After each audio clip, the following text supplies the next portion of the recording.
Hey viewers, welcome to another game as a casual pro gamer. Today we are once again doing a match or a game from the Antec attack number 22.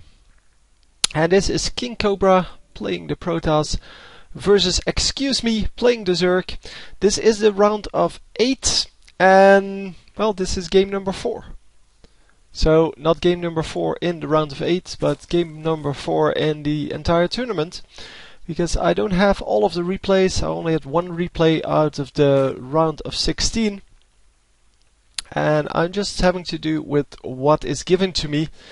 So, yeah, Zerg versus Protoss could be interesting. We saw a very interesting strategy earlier. But I won't spoil that because some of you might not have seen that yet. But yeah, most of the time this is a pretty standard matchup. Well, I guess most of the matchup can be pretty standard, or can be seen as pretty standard, because that's the way it works. If you find a build that actually works, or rather if the community finds a build that actually works, then that build will be used over and over and over. And the Protoss probe coming in here, and we have a little bit of lag going on. Most of you will be used to that by now. It will go away in a moment, but I still don't know what's causing it. Let's pause it for a second, and then it should go away a little bit quicker. There we go. We are back, and we see the drone trick, or the extractor trick, I should say, allowing him to build 11 out of 10, so that his overlord doesn't really hold up the production of new drones that much.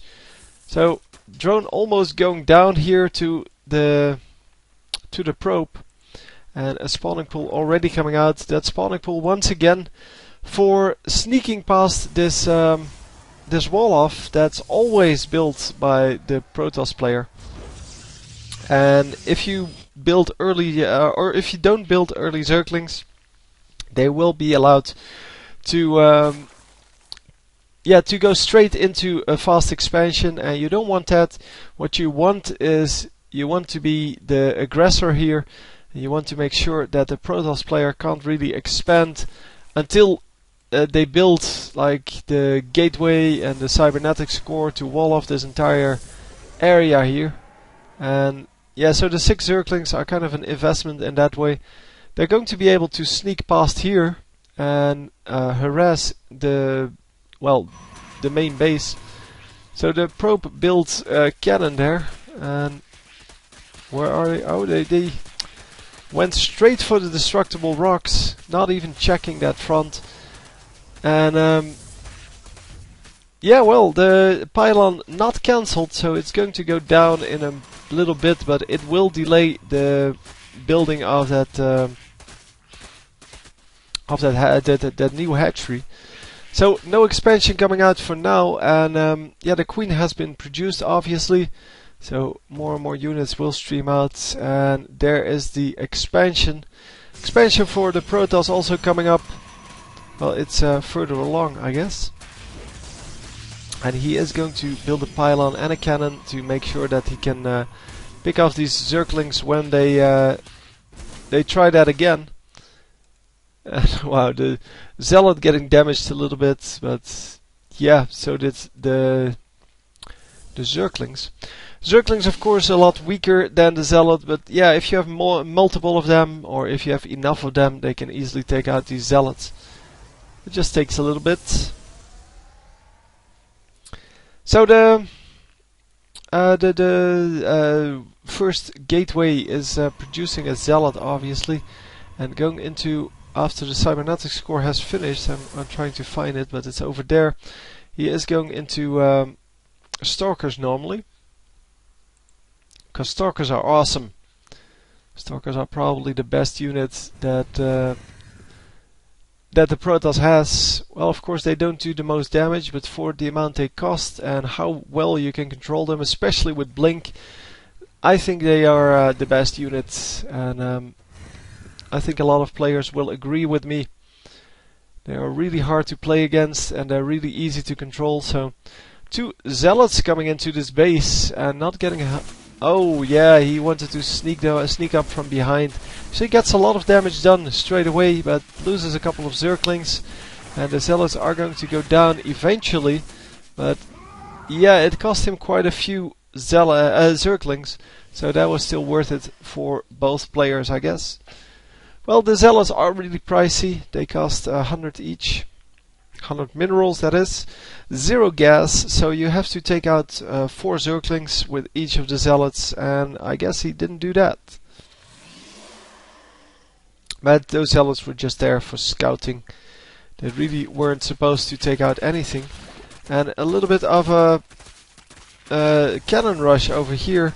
I don't know why he didn't just take out the pylon. I think the pylon has less... yeah. The pylon has less HP than the cannons put together. But of course... yeah, you can see why he didn't take that out. Because the 300... now he took out 1 cannon. Otherwise he wouldn't have taken out the full pylon. And 2 cannons would have fired at his Zerglings. So I guess that's the reason. He needs to build some roaches to take care of this. But yeah, this is not going to work. He needs more troops. He's going to sacrifice a whole lot of Zerglings here. But I guess with this whole setup being worth like 400, you can sacrifice a whole lot of Zerglings to still make that worth it. And a Zealot warped in. That was pretty cute. Zealot warped in to make sure that he could actually hold off the push there. Well, the push on his pylon. And there's another Zealot. The Zealot immediately getting surrounded, but is going to get a couple of drone kills. 2 more Zealots coming in. Wow, he is really warping in all the units he can find. And yeah, the Zealots are obviously going to do very well with no attack units over here. So they are going to take out a whole lot of drones. And although that may not be worth it in pure money... oh, hang on. It's R.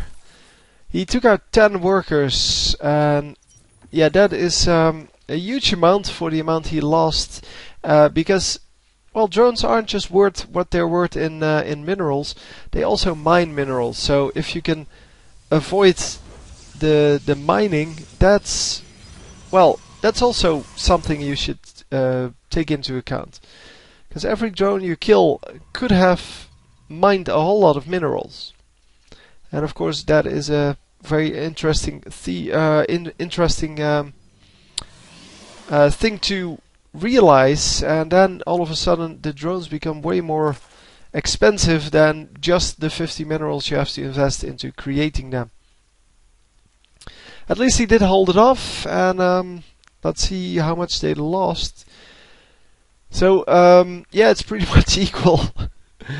The Protoss player didn't really lose that much in the way of units, but he did lose a lot of resources for those units because his units are just pricier. He lost 12 Zealots, and of course, yeah, with Zealots being 100 each, that's 1200. But these are well, a big chunk of these are Zerglings, of course, but some of them are also the drones. And the drones, as I said, because he lost a lot of drones, he lost a lot more than just the 1200 that it is depicted here. So currently the Protoss player is ahead in that statistic, in the resources lost, because it's not just the raw resources here. But the Protoss player going into more of a defensive build here, having some sentries out to defend his ramps. He can wall that off, and obviously the sentries plus the stalker can pick up any loose units. But if a big attack comes in, he can wall off either this or this, and just make sure that some of the units get trapped inside of his base, and then pick them off.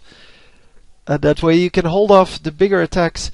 But the Zerg player building up a large force of these roaches, and the roaches are of course really important to well, to keep together in that next attack. Don't know if he's going for burrow, probably not.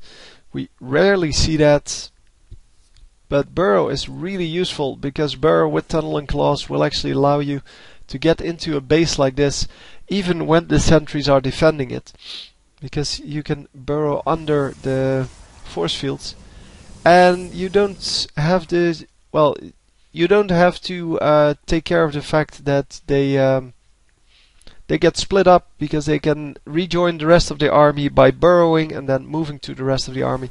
There is, however, where is it? Here. Come on, what are you called? An observer out that would see the bird roaches, and here you see trapping a few of these roaches inside and one of them to the side. One or two? Two actually. No, it's one. Never mind. One of them on the side, so the roaches are going to try to get through this side and pick out the cannon. They do pick out the cannon, and yeah, the force field this time not trapping anyone inside, but they are going to dissipate now, and one of the roaches is going to move in. One of the immortals dying, and now it's it's small army versus small army, but the zealots won't be able to do anything without the charge. So they're going to be killed virtually instantly, and only this one immortal able to do a whole lot of damage to the roaches. So a lot more roaches, but the 3 cannons that have been built in desperation, I guess, going to hold it off for now. But yeah, with this new amount of roaches coming in, there is no way for him to hold that off. That was very well played. He played well, the Protoss played a little bit too defensive. After that aggressive attack over here, didn't follow up with anything and just allowed the Zerg player to build up a whole army of roaches instead of just harassing. He has so many drones. That's 68 drones. That is a huge amount, and if you keep harassing the Zerg player, he won't be able to get all of this this much of an army up, and yeah, he won't have an army that's this big. But yeah, the Protoss playing a little bit too defensive and paying the price for that. Anyway, hope you enjoyed, and I will see you for the next match. GG.